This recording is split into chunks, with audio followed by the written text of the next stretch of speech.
Hi, I'm Rob. And I'm Rob. And this is Ask Rob and Rob.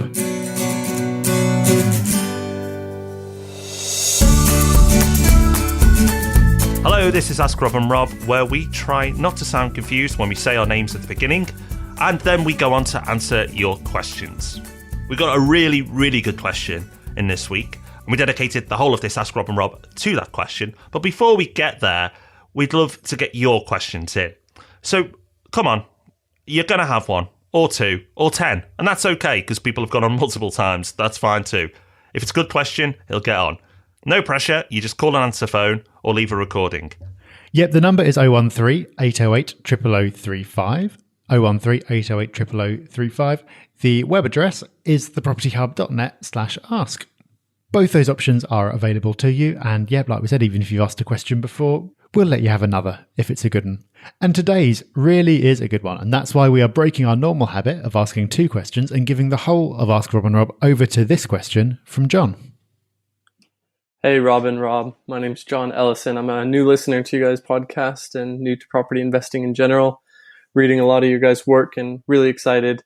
Just had a quick question for you. You posted an article on your newsletter about Business Insider saying there's two distinct classes in Britain, those who own property and those who don't and are getting poorer.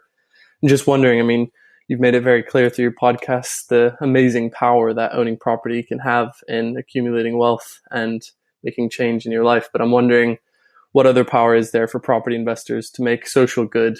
Because whether it's homelessness or refugees or just young people in general, wage earners, there's a massive problem being caused by properties. And here we are advocating people to grow their wealth and grow their property portfolio. But what are we doing to help the broader society with the power that we're gaining? Just curious to hear what you guys are doing yourselves and what you recommend the rest of the world do it also. And maybe you know of some good examples of projects that are using property for good.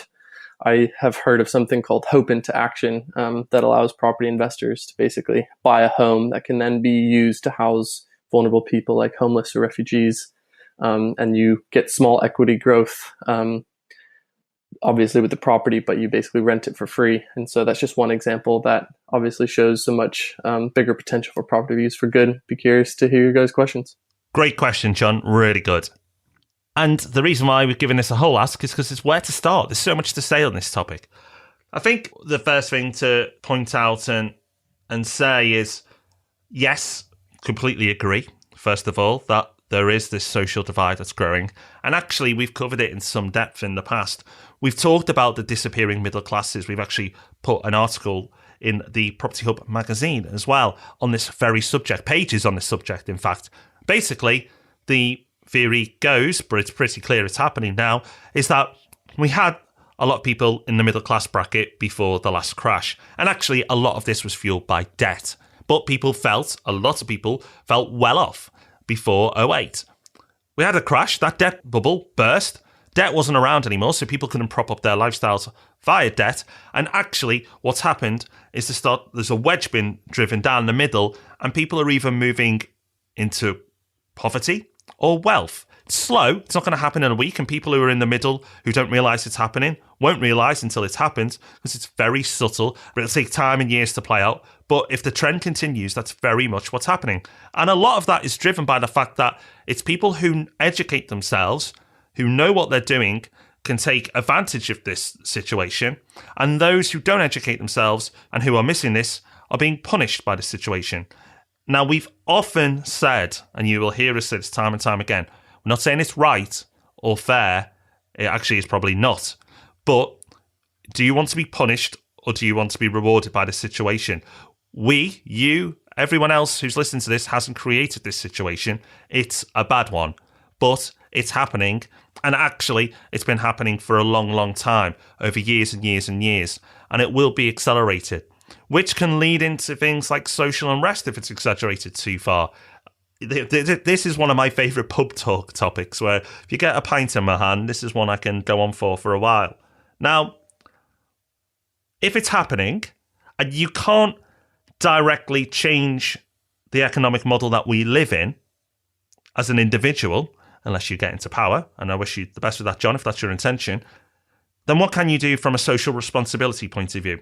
Well, Rob and I personally do feel that you should do something and you should give back in different ways. Now, we're not the type of individuals that will talk about our charity work in a public way, but what I can assure you is we do stuff. And we do stuff in the background, and probably more than most people would imagine.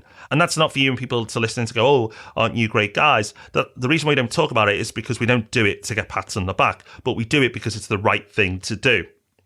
Because if you do get on in life, I feel you should give back. And I think you should help out. And you can give back in monetary terms. You can give back in support. You can give back in advice. There's multiple ways. We like to cover all bases, but it's important to do it, I believe. If you find success and you find a method for creating wealth, then you should give back. I really do feel passionate about this. It's something that is important that, one, people understand what's happening, and two, if you are fortunate enough to educate yourself and take advantage of what's happening rather than being punished, then help the people out who are less fortunate than yourselves. Yeah, exactly. And there are lots of different ways of doing it.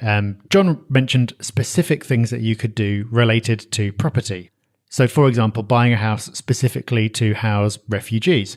I also know another investor who was talking about buying somewhere specifically to serve as a kind of a first step for people when they're coming out of prison, to help them kind of teach them some life skills and then get back into work again. So there are things that you can do that are very directly related to property.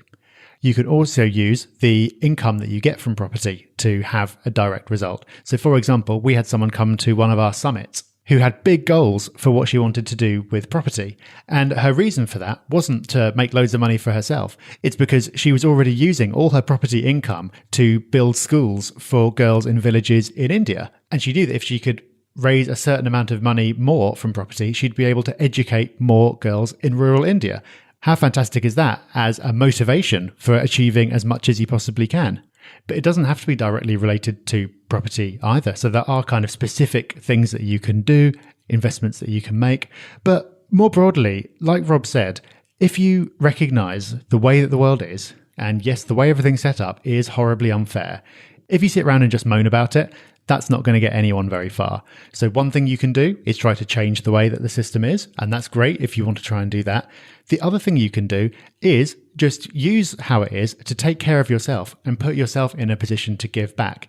If you are financially precarious, then you're going to be limited in the time that you can dedicate to good causes or to the money that you can give to good causes. If you put yourself into a position where you're well established, you're comfortable, then you're going to be far more able to give. And that's why, to risk going off on a bit of a rant, I think it's misguided to be envious or worried about people who become wealthy. Because sure, some of those people will spend lots of money on themselves, but also a heck of a lot of them, and more than you'd think, because people don't tend to talk about this stuff that publicly. Most of them will use that money for good. So I would say that everyone should strive to do as well as they possibly can, because that is how you can help others. You can't help others until you've helped yourself first. Yeah, it's a great point, Rob. Most people do keep it to themselves. The flash and greedy people get the headlines. The humble people who acquire wealth and do things in the background, they're not going to get headlines because they're not looking for headlines. It's people who turn up to events looking for fame, looking to show how wealthy they are, put it in your face to point out how wealthy they are. It's those type of people that get the headlines in the press. And it's understandable why people, because the press helps give these people a spotlight, why many people in the country resent wealthy people. I understand it. It's not right. I believe it's right. I believe the system is wrong.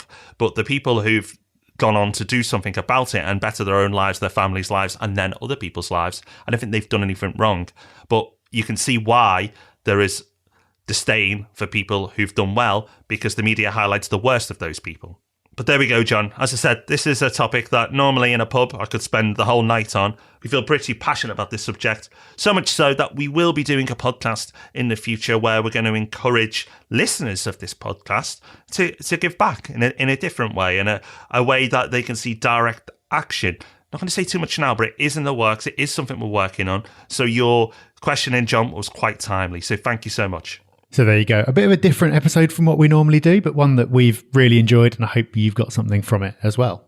We will be back as usual with Ask Rob and Rob next week and with the Property Podcast on Thursday. So we'll see you then.